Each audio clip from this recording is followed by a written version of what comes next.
Taiwan is neither an aggressive state, nor has it really violated any international law.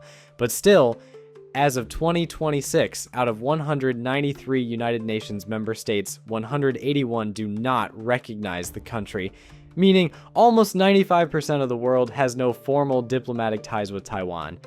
It was once on the verge of collapse, but later became the most important country in the tech world.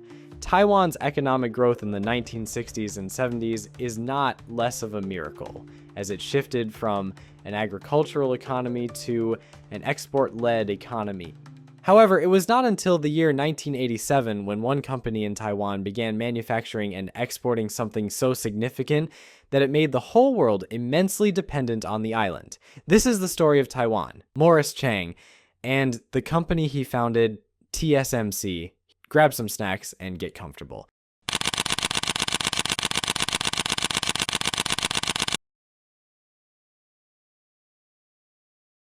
To truly understand the magnitude of the story, we must start from the beginning. We shall begin with the birth of Taiwan.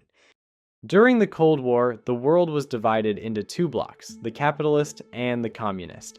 As both blocks sought to shape the world according to their ideologies, the tug of war began. On one end, there was the US, on the other end, the USSR, and the rope was made out of nations. As both empires pulled the nations to their side of the block, it resulted in uprisings, revolutionary wars, civil wars, chaos, bloodshed, and mayhem. Several nations were split between communist and capitalist ideologies. Such nations include Korea, Vietnam, Cuba, and Germany. Among these internally divided nations, one was China. You know, the fate of all the divided nations was unique to them. Some became communists, some capitalists, and some are still divided like Korea. Just like that, China's fate was also unique. And for this story, let's just focus on China. The year is 1927, and the Chinese Civil War has started. On one side, there is the Chinese Communist Party. They're the revolutionaries, or rebels if you ask Taiwan. Their leader is Mao Zedong.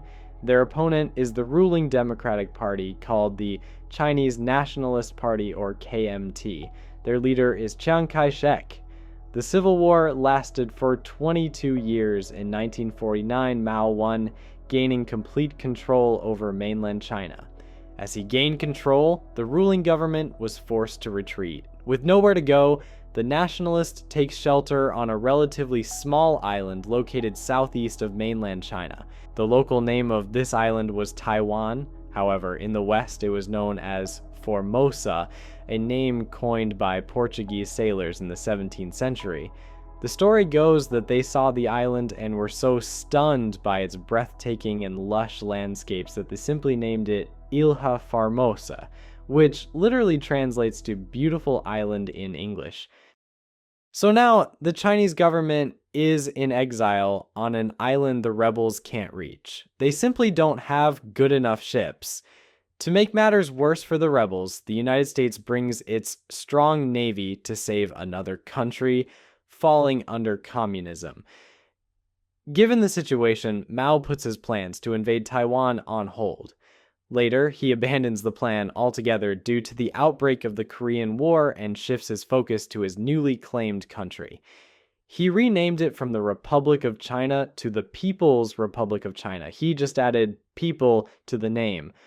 Over in Taiwan, the Nationalist Party establishes Taipei as the new capital and plans to reclaim mainland China. Initially, the West supported the ousted government in Taiwan and treated Taipei as the legitimate capital of all of China. But as Mao's influence and support within China grew rapidly, it soon became clear that his control over the mainland was firm and unlikely to be reversed. For Western nations, continuing to back the nationalists no longer made strategic sense. Accepting Mao's government became the more practical choice. Over time, the world turned its back on the nationalists and recognized Mao's regime as the new government of China. Taiwan was left abandoned. Forget about reclaiming mainland China, Taiwan feared for its existence. It seemed like its demise was just around the corner. Taiwan looked so wounded that the President Kai-shek himself privately admitted that the island's future was uncertain, quoting, "Our survival depends not on strength, but on circumstance." With no international support whatsoever, the Nationalist Party establishes Taiwan as a de facto sovereign state.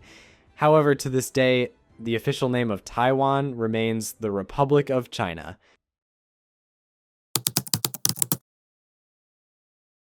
The years that followed were like a roller coaster ride for Taiwan. Its economy grew exponentially, but its diplomatic relations went downhill. What Taiwan faced was straight up humiliation at the international level. For example, in 1971, Taipei was kicked out of the UN and its seat was given to Beijing. Later, in 1976, the island was suspended from the Olympics. However, 8 years later, they were allowed to re-enter the games, but under a different name, a different flag, and a different anthem. Despite such humiliation, the economy told a very different story. Taiwan has always been the most democratic country in all of Asia, and democracy does do great things. In just around 3 decades, Taiwan went from a poor country with a struggling economy to becoming a high-income first world country. Its economic transformation was nothing less of a miracle. As the 1980s dawned, the island's economy began a more progressive chapter, but still, the threat of Chinese invasion had never left. China was ambitious to take the island back. Meanwhile, the US was playing the game of ambiguous words. The US was not interested in getting involved in the whole China-Taiwan drama, and why would they? It wasn't like the US or the world was dependent on Taiwan anyway. Well, this changed. The country's security problems were all solved in 1987, but before we discuss how it happened, let's discuss the protagonist of the change. The year was 1983. Dr. Chang, with deep agonizing pain, was sitting in his office, unable to come up with a decision. This was his 25th year with Texas Instruments, a company that had excelled in the semiconductor business, the only line of business that truly interested Chang. With a master's degree from MIT and a PhD from Stanford, along with an intense passion for the semiconductor industry, he had built an outstanding career. He had become Group Vice President of Texas Instruments' semiconductor business. However, still, he was 2 levels below the CEO, the position he deserved and desired to attain. But instead of a promotion, Texas Instruments transferred him to handle its consumer products, such as calculators, digital watches, and home computers. He was completely thrown out of the semiconductor business, a decision that crushed him. He was deep in his thoughts, feeling sidelined, thrown away in a business in which he had no expertise, no experience, and most importantly, no interest whatsoever. Eventually, he came up with a decision to simply quit. With no other job in line, Chang resigned from the company. Later, he joined General Instruments as the president, but left within a year. Meanwhile, in Taiwan, there was this guy who was closely keeping an eye on Dr. Chang and his back-to-back resignations. This guy was Li Kuo-ting, a man who was straight up a legend. He was a Taiwanese economist and a politician. We talked about Taiwan's economic miracle, right? Well, the man behind it all was this legend. The New York Times, in one of its articles, called him the godfather of technology. So when Chang resigned for the second time within a year, Li invited him back to Taiwan, asking him if he could help Taiwan with research and development, especially in the semiconductor industry. Chang was hesitant at first, but eventually agreed and returned to Taiwan. It was a pivotal moment, a win-win situation. Chang received a blank check to double down on what he actually loved, and in return, Li got Taiwan someone who was a literal expert in semiconductors. Now, Morris Chang knew exactly what to do. He had an idea that would later change the whole technological landscape of the world. But before we jump to his revolutionary idea, we need to understand some of the terms used in the semiconductor business. Foundry. A semiconductor foundry, which is also known as a fab, is a specialized factory that manufactures microchips. Fabless company. A fabless company designs and sells microchips, but outsources their actual manufacturing to specialized foundries. IDM. An IDM, or integrated device manufacturer, is a company that handles everything in-house. It designs, manufactures, and sells its own microchips. With that cleared, now let's go back to Chang's idea. So Back in the day, there was no concept of fabless companies. And if you want to sell anything that has a semiconductor in it, you must have a foundry. For example, if you are Motorola and want to sell smartphones, well, you better have a dedicated foundry just to make microchips for your phones. As a company, you could outsource your display, your microphones and speakers, batteries, and most other components to specialized companies. But when it comes to microprocessors, none would make a custom microprocessor for your phone or your laptop or your PC or your car or your fridge.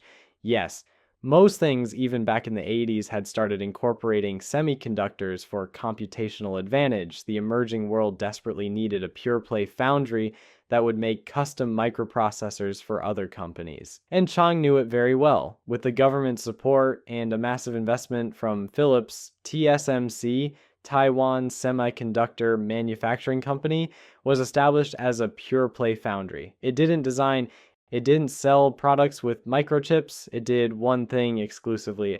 It manufactured microchips by doing one thing over and over, reinvesting, researching, and never shifting their focus. This company became the ultimate master of the craft. Just within 1 year, the company started making profits. It did not take long for companies to become fabless, meaning they would only design the microchips and outsource the actual manufacturing to TSMC. Microchip fabrication was the most capital-intensive part of making a product. Therefore, it really made sense to outsource chip manufacturing. Not only would it significantly cut costs, but the chips would also be of better quality. It was a revolutionary idea. Like today, Apple, Google, Qualcomm, AMD, Intel, Sony, MediaTek, Marvell Technology all get their chips from TSMC. Not only that, but also Tesla, Volkswagen, Honda, Toyota, Subaru, Ford, and General Motors use TSMC chips. And don't get me started on Nvidia, the largest ever company in the entire world by market cap. TSMC is the only reason Nvidia exists today. Times have changed. Microprocessors today are extremely complex. Watch this incredible video from MKBHD to really grasp just how mind-boggling they've become. And it's not just the chips themselves. Their manufacturing process has become astonishingly complex as well. To really replicate what TSMC has accomplished, one does not just need a mammoth of capital investment, but also unmatched precision, expertise, experience, and passion. What TSMC did was not the most profitable business. It was not the easiest.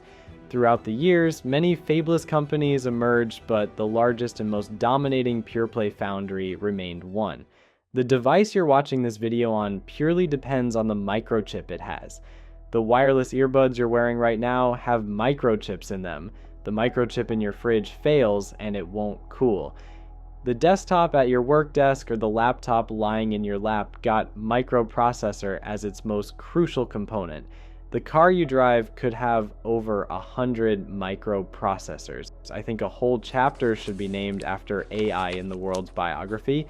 This AI is heavily dependent on the processing power of microchips, and as you might have guessed, TSMC produces over 90% of these leading-edge chips for AI data centers. Let me simplify. TSMC has gapped the competition so wide now that it is nearly impossible for other foundries to compete, making TSMC the single most dominant, advanced, and largest dedicated chip manufacturer. And since our planet heavily depends on microprocessors, it ultimately becomes dependent on TSMC. I think you got the point. Taiwan has become particularly important to the world. If anything happens to Taiwan, it would affect TSMC. Any effects on TSMC and the entire planet will feel the aftershocks. I am not exaggerating it. The disruption during the COVID-19 pandemic has proven how reliant the world is on this one company and Taiwan. Any invasion or blockade directed towards Taiwan would trigger a technological dark age and an economic crisis so large that it would cause no less than $10 trillion to the global economy. I don't think the US will play with ambiguous words if China invades Taiwan in this age. The US simply cannot afford any disruption on the island. An attack on Taiwan could even provoke a third sequel to World War II, and China also knows it very well. TSMC became a silicon shield for Taiwan, keeping it safe and protected. Frankly, I have always found Taiwan's story mesmerizing and truly miraculous, like a story of an island that has no formal recognition, an island that was abandoned, an island without resources, an island that was once on the verge of collapse to later becoming the island that the world could not survive without. Today, Dr. Morris Chang is seen as the national hero of Taiwan. Well, I think it is justified.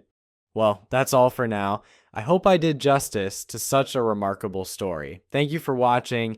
I hope you enjoyed the popcorn. See you in the next one. Take care and bye.